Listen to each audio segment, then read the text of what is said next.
Hey everyone, let's take a look at some more political excess. This time, let's take a look at the primary results in Hawaii. It was yesterday, August 13th. There's not a lot to say. Let's go through it anyway. Let's start in the U.S. House. In the first district, incumbent Democrat Ed Case, he won renomination there by a wide margin. On the Republican side, hate to say it, but it doesn't really matter. I don't want to diminish all these candidates, but they're not going to have any chance in November. The winner there was Conrad Kress. Haven't really followed any of these candidates. He got 49% of the vote. You can see the vote totals here with, on the Democratic side, it's clearly over 100,000 votes. And for the Republicans, it's barely 20,000 votes. So that's a colossal margin. Republicans are not going to be able to compete with the Democrats.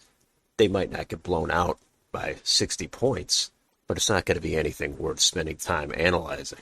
Let's move on to the second district, where it's an open seat as incumbent Democrat Kai Kahele. He actually retired to run for governor after one term.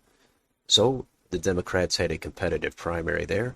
The winner there, as expected, was former state senator Jill Takuda with over 58% of the vote. And on the Republican side, the sacrificial lamb there is going to be Joe Akana. He got 83% of the vote. So let's move on to the statewide races. And let's start with governor. And there is an open seat, as incumbent Democrat David Ige is term limited. So there is some competition for that seat. And on the Democratic side, the winner there, not a surprise, Lieutenant Governor Josh Green. He cleared 63% of the vote. And Kai Kahele, who gave up his seat after one term, he only got 14% of the vote. So that is probably pretty disappointing from his point of view. So how about the Republicans? What do they have going on? Well, they have Duke Aiona. He's going to be the nominee for the third time. He had two previous runs at governor. He didn't really get too close in either of those, so he's trying one more time, and he's not really a bad candidate. People know who he is. He won that nomination with 51% of the vote. But again, you can see the vote totals here. The Democrats, they cleared easy 200,000 votes. Republicans didn't even get 60,000 in this primary. So it's going to require a ton of Democrats crossing over to support Aiona if he's at all going to even get it within single digits. Now, it's not totally impossible. Hawaii did actually elect a Republican governor two times in the not too distant past. Linda Lingle did win in 2002 and got reelected in 2006, which was a pretty big blue year. And she won by a landslide of 95,000 votes with over 62%.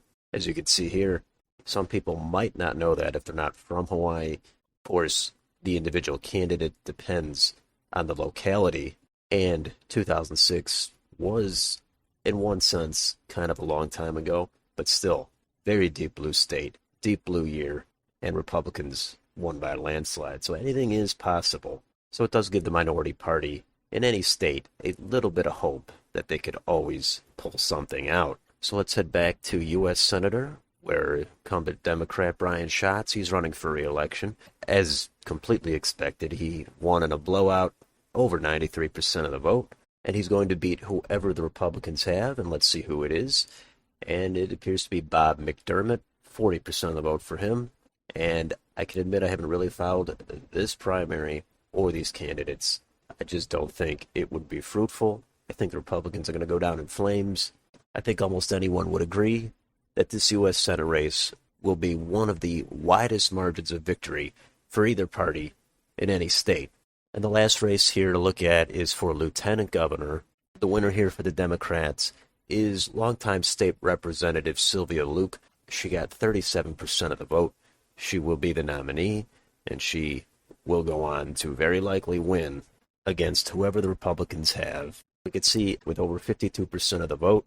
His name is hard to pronounce. Last name is Tupai. I'll just leave it at that. So that is a quick recap of the Hawaii primary. Let me know in the comments down below if you have any thoughts on any of these races. And if you enjoyed this channel, please like, share, and subscribe. Thank you for watching. I'll see you on the next video.